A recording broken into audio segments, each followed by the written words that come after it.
August is over, so now it's time to talk about all the books I read in the month of August.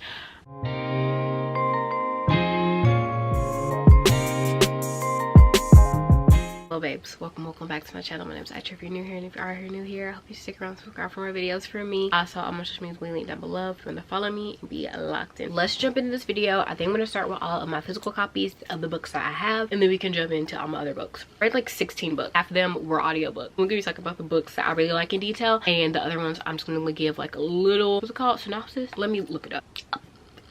My reading brain is coming in to play. So let me pull up my Goodreads. Also, my Goodreads is linked down below if you want to find me on there. Picking Daisies on Sunday. This was a 5-star read for me. This is such a cutesy, fun romance. So it is a fake dating, childhood to stranger to friends to lovers. It's following Levi and Daisy. Levi and Daisy, they were best friends all throughout high school, and they were basically like really a part of each other's family life as well. And then our girl Daisy confessed that she was in love with him, but like not where he could understand. So it was basically like a miscommunication. They stopped being best friends 4 years. Now they're their senior years of college, and they recently bumped into each other at the bar. Basically, Levi gets Daisy to be his fake girlfriend so that he can get a job, pretend to be his girlfriend, so he looks like he's more stable, and he actually is like committed. He's a committed man. And then the whole book is so cute. So him and Daisy, they're hanging out all the time, and they're just spending a whole bunch more quality time together. They haven't forgot anything that they knew about each other either, so like they're still very much so connected. Also, Levi's like super loving and caring towards his sisters. He's like super protective of them. The way Danielle, her name is Danielle, but her middle name is Daisy, and they call her Daisy. Okay, the way that Danielle interacts with his family too is just so cute. And then all like the little things that he does. Like I said, I think I said it's based in New York. It's based in like the spring they graduate college and all that stuff. And it's a really good read. I have so many cute little scenes in this book that I will be thinking about for a really long time. I really like this book. Also, Danny is like this hopeless romantic. She's just, I don't know why this book reminds me of Liz Buxbaum from Better Than the Movies, but it does. It just has like the same, like the characters kind of get like the same vibe. And they're also like both dealing with grief because they both lost their fathers. So I reread When Gracie Met the Grump. This is like the perfect book to read during the fall time. Argue with somebody else, not me, because this book so good. It is following Gracie and Alex. Alex is a superhero, super being. Like he helps protect the world basically. He gets dropped off in her yard in the worst pain he's ever been in his whole life. Gracie ends up helping him. He ends up staying in her house with her, and she's basically like nursing him back to health. Also, Gracie is kind of on the run. Not even kinda. Gracie's like on the run, hiding from like the cartel. A lot is going on in this book. It's really good. I don't want to spoil it because if like I explain any more, that I might spoil it. Like they're both kind of grumpy. They both are like very bickery towards each other. Like they argue like little kids basically, and it's so cute. Like really adorable. I love the banter. I love the slow burn of the book. It was just superb. So the next book would be Just for the Summer. This is probably one of my favorite books ever. Like this has been added to my favorites roster. This book is following Justin and Emma. Emma finds Justin through a Reddit trend from her best friend Maddie, and basically Justin has had like this issue where every time he gets out of a relationship with someone, they always end up finding like their soulmate. Then Emma messages him because the same thing happens to her. So they agree to go on 4 dates, kiss, and a breakup. Ends up in Minnesota with Justin. And I say that this book is spectacular. Like I would hear no hate about this book. Like this is one of the best books ever. Throughout the whole book, you're seeing Justin be like the sweetest, kindest, attentive, attention to detail man ever. Like if Acts of Service was a man, it is Justin. Okay, he did so many cute things for her. He's just always taking care of everyone and like just making sure that everyone's okay. And like here I say, he's one of the best book boyfriends I've read in like a minute. Like truly, he will be in my head forever. Like they will be in my head forever. And then Emma is just like this most empathetic, kind person. Like she's just this most genuine, kind person. Like she's better than me. Like, she is. Because her mother would have been gone a long time ago, if I do say so myself. She's also kind of like an anxious, avoidant attachment style. So if you have that kind of attachment style, I'm just saying like you will see yourself in Emma. It was one of those books where you don't want to put down, and like it has so many cute scenes. It was one part where she was sick and he was taking care of her, and then vice versa. It's perfect. Like Justin just wiggled his little way into Emma's heart, and I absolutely adored this book. I'm getting emotional because this book was so good. It was just a really good read. Like I don't think you understand like how good this book was. Like I feel connected, I feel seen, I feel heard. I just feel such a deep connection to the characters. from start to finish, like, it was just an amazing book. If you haven't read it, like, this is your sign to add it to your TBR and read it. Like, so moving on to the next book, which Love Not Qualified. This book has such good character development. This one is following, saying her name wrong, Havana. I think that's how you say it, okay? And Tristan, okay? So Havana has been taking care of her mother for years, and she's literally been finding any job that she can work to be able to pay for her mother's hospital bills. Havana recently got out of like a really toxic relationship, so her friends were kind of pushing her to like get back out there, and her friend's boyfriend recommended the app Unlocked. So she goes on Unlocked and she meets, what's his name, Brad Pitt, and she meets him. She's talking to him, they're chit-chatting it up, and he basically convinces her to apply for a job at Aiden Graves' company. So she applies, she ends up getting the job. You kind of see where it's going. So she ends up working as Tristan Graves' assistant, and they're like kind of like forced proximity, workplace romance, character development. I recommend reading the trigger warning before you read it, because it does touch on like some heavier topic there. Like, they're both going through grief and they're both working through their grief. They're both working on themselves separately but also together. And Havana's best friend, she was just one of the most supportive, loving side characters. Yeah, I enjoyed it. I rated this one 4.5 stars. Is The Wrong Bride. This one I rated 4 stars. It's a marriage of convenience, also like a best friend to lovers. I have mixed feelings about this book. I enjoyed it.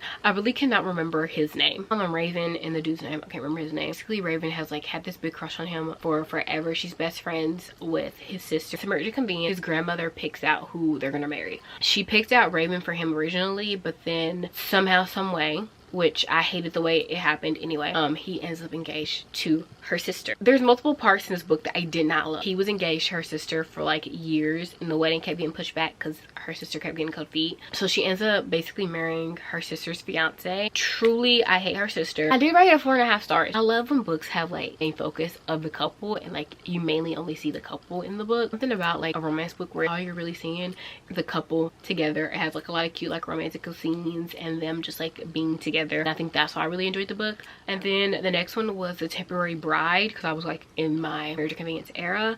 Again, I love marriage of convenience. Like, I'll always read marriage of convenience. Okay, so this one's following Valentina and Luca, and Valentina is his assistant. Her and Luca have been fighting their attraction a while. Like, they've been like, you're in love with each other for a really long time, but like both of them like don't know what's going on. His grandmother picks out the woman he's gonna marry, his bride. Shit hits the fan. So Luca basically convinces her to marry him. It was cute. I liked it. I love how like the men in these books be very much so protective, possessive. I think I rated this one 4 stars. I think I like the first one better than I like this one. Now I rated them both 4.5 stars. The next one is Borrowed Bride. This one was like pure comedy. It was a funny read. Recommend it. It is a really quick read too. It's really thoroughly entertaining. God is following Zoe, and I think his name's Luke. He is a, what's it called, chef. She owns a catering business, and she's catering for this big wedding. Then the bride and groom basically run off to elope. Luke is the twin brother of the groom that ran away. Luke's parents hire Zoe to pretend like they are the bride and groom. This book is pure chaos in the best way. So the next one is Happily Never After. So this one is a Lynn Painter book. Yeah, I know I love Lynn Painter. I love her books. She's an author for me. I rated it 4 stars, solid 4. I didn't love it. Like, it wasn't like my favorite read ever, but it was a quick, cute read. So, someone, Sophie and Max. Sophie and Max both swore off dating and relationships. Sophie hires Max to object her wedding, and that's how they originally meet. And then basically Sophie has like a whole like makeover. She like basically is like, I'm done with love. I'm like, I'm not doing this anymore. That's basically like her mindset. So her and Max end up objecting a whole bunch of weddings together because she needs to, like, she's over the whole relationship because she does work with her ex-fiance. It was a good book. It was a quick book. It was exactly what I would expect in a Lynn Painter book. It had the comedy, it had the wit, it had the entertainment. So the next one is Most Likely to Score. I think I rated this one 3 stars. It was the second book in, what is the series called? Ballers and Bae series. And I think I like the first one better than I like the second one. Workplace romance, a football player, and she works in PR. They both were like fighting their attraction. He doesn't want to like get into a relationship with his publicist. His reputation was really bad, and he doesn't want to like get in another scandal. He's trying to like get his brand deals, be able to support his family, take care of them, and she wants to look like a professional businesswoman, so she's not trying to get involved with any of the players. She ends up having to go on trips with him for like campaign. I rated 3 stars. I liked it, but it didn't really keep my attention. The next one is The Unwanted Marriage. I read half of this on Kindle last year, and then like I bought the audio version because I wanted to finish it. Dominic and Faye, I believe, and she's a planned piano list. Yes, I had to do that just to get it out. Piano list. They engaged for like a really long time, and then they recently just got married. It's a marriage convenience. The whole series is a marriage conveniences. What can I say? So she grew up in like a very abusive home. Shuts that down. It was a good book. I liked it. I rated 4 stars. I liked the first 2 better than I liked this one. I think I read With You With a View. I read this one until I looked down. So You With a View is really cute. It's like a dislike. Well, is it a dislike or enemies to lovers or nemesis? I would say nemesis. It's like a nemesis to lovers. So this book is following Noelle and Theo. Noelle recently just moved back home with her parents, and she recently lost her job, and she is aspiring for a talk. She hasn't really like took pictures of anything recently, and she recently just lost her grandmother, and her grandmother thing love letters from this man. The man is Theo's grandfather, so she ends up spending all this time with Theo's grandfather, and Theo keeps popping up too. Kept going on like this road trip together to basically go on the road trip that his grandfather and her grandmother planned on going on, and she's running her ground back in photography, like getting her creative spark back. It touches on grief. It touches on like finding yourself. It's kind of angsty as well. It's heartwarming and touching, and I really enjoyed this book. It was such a good read. Both characters like really relatable too. Like I love when you read books and like can see yourself in the characters too. It just makes the book 10 times better. Okay, so the next one is Falling for the Rookie. I rate this one about 3 stars. Following Melanie and and Carson. Melanie is like a really big baseball fan. She became a baseball fan because her parents passed away, and she got the season's ticket to like her local baseball team, and then she started buying the ticket at the opening game. She ends up getting hit in the head by Carson's baseball, okay, and then she ends up in the hospital. Carson ends up visiting her in the hospital, and they end up like becoming like friends. And this one on Audible was really quick. It was cute. It wasn't like the best thing I've ever read, but it did what it needed to do for the time. The next one was Paige's Turn, and this one's, why was I just reading a whole bunch of book about grief this month? What's going on? This one's following Paige and Sam. I said on Goodreads that I rated 3.5, but I think I just rated 3 stars or 2.75. I can't remember. Paige didn't really have like a really good connection with her family at all. Like her mother was terrible, and then her father basically was just like a yes man to her mother, so like they just really didn't have a good relationship. She had the best relationship with her aunt, and her aunt passed away and left her the house, so she ends up moving back into the little town that she grew up in. Basically she ends up running a bookstore, and she ends up living in her aunt's mansion. Her aunt lived for like a whole bunch of money. So Sam is working in the construction business, and he's basically like renovating some of the stuff around town. Started off on the wrong foot after she comes back into town. Well, before she left town, apparently she's like the biggest crush on him. Paige and Sam end up working on a bunch of projects together. It was not my favorite though. I feel like I could have spent my time reading something else. The next one is Iris Is More Than Okay. I rate this one 3 stars as well. So this one is on Iris and Hunter. Basically Iris lost her husband, and she has basically like stuck to a routine and lived her life a certain way, and then she does the same thing every single day. Hunter comes into the book. He's hired on by her company to find out like who needs to get fired, like all this. They end up working together, so it's kind of like a workplace romance. It's also kind of like a forced proximity because they have to go on a trip together, and they keep bumping into each other, and she's trying to like stay away from him. Yeah, I like this book, but I didn't love it. It was a 3-star read for me. And then my last one was Looking Out for Love. I think I rated this one 2.75. Should I rant about why it wasn't my favorite? This one's on Stella, and Stella is basically like been on the hunt to find her person, to find the love of her life. Like she is obsessed with like romantic love and like being able to like have that romantic love, right? Parents are rich, so her parents been taking care of her. It was a really cute, quirky book. Like it did have funny moments. Yeah, it was like a funny book. I'm not gonna lie, it was a funny book, but I'm gonna give you like the reasons why I rated it 2.75. She ends up working for this private investigator. Private investigator is hilarious.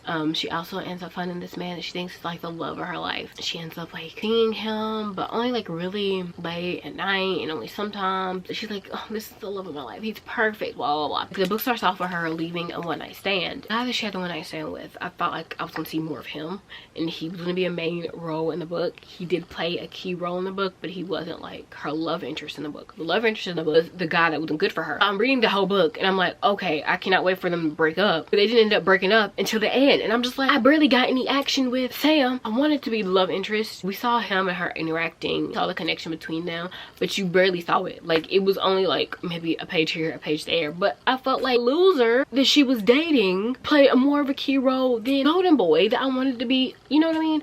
It was Honestly, I was disappointed. That's the end of my August reading wrap up. I hope you guys enjoyed this video. If you did, don't forget to like, comment, subscribe, and I'll see you guys next week in my next one. Bye.